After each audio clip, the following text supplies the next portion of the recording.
All right. Hey everybody. I'm Hayde Smith. I'm Mariah Johnson. Matt Rumbly and dearly beloved Scott, our bass player. And we're foreign trade.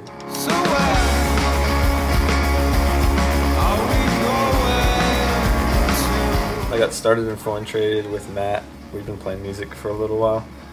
And decided to... Not too little of a while.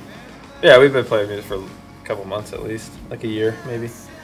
And we just started writing something different. And then Scott ended up... it was a big story, but Scott ended up coming back to Melbourne, and we hooked up with him. We needed a bass player, and we just started jamming, and then wrote a couple songs, and that's how we started the band.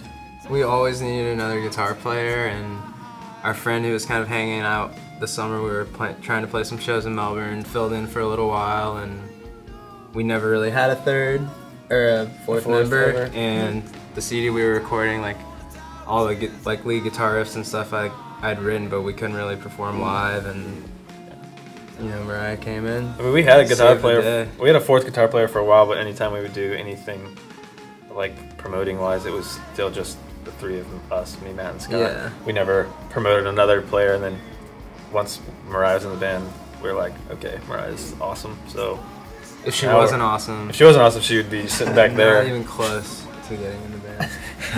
I don't know. I would just say our sound's pretty unique, just because we all bring something different to it. It's kind of surfy, kind of like 80s influences. Matt uses the word a lot, like organic, especially for the band. When we talk about band stuff, it just kind of, I don't know. A lot of bands have they have music or whatever like that, but they don't really have their sound.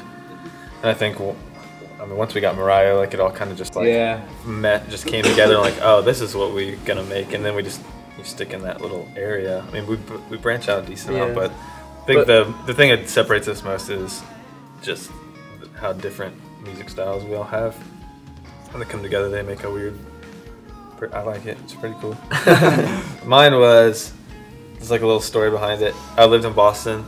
I lived in Boston, and we had to go to Atlanta and play. And I was leaving the next 2 days. In 2 days, I was leaving to come back home to Florida.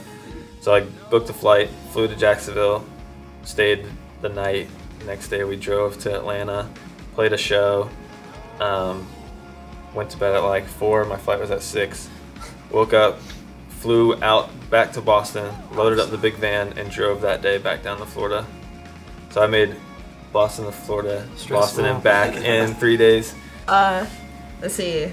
I think my favorite experience was the first time I played Shantytown, because it was pretty crazy. Like, I think that was our first show that we played together that we weren't mic'd, and it was like really raw, and we were Straight like rock and roll. 2 inches from like the audience, and it was really like. I had the mic like on the floor. On the floor, it was really personal, but everybody there was feeling it. I don't know. That's what kicked in my people were drums. dancing. I was like, that was our first like really pretty rowdy show. And we like our shows really rowdy. That place is like get really rowdy at our shows. That place is like as big as a closet, so yeah. It's like as big as this room. A really big walk-in closet. That's the size of a bar. For me, the most memorable thing was the fight that broke out at this bar that we play at sometimes in Melbourne. I told you about this, I think, before. Yeah, we were playing one of our songs, Mighty Ducks, and this super drunk guy came up on stage. And this was memorable for me because it was the first time that ever happened, like being the singer and stuff, like singing the song, and then it's like 300-pound biker dude came up and he like nudged me off the mic and he was like, whoa, whoa, whoa. And I was just like, okay.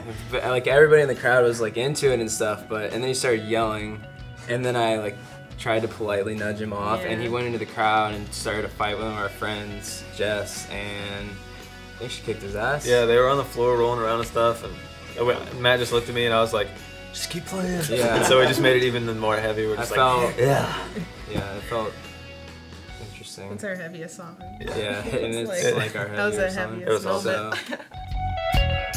And we all make mistakes, but you made enough for the boy.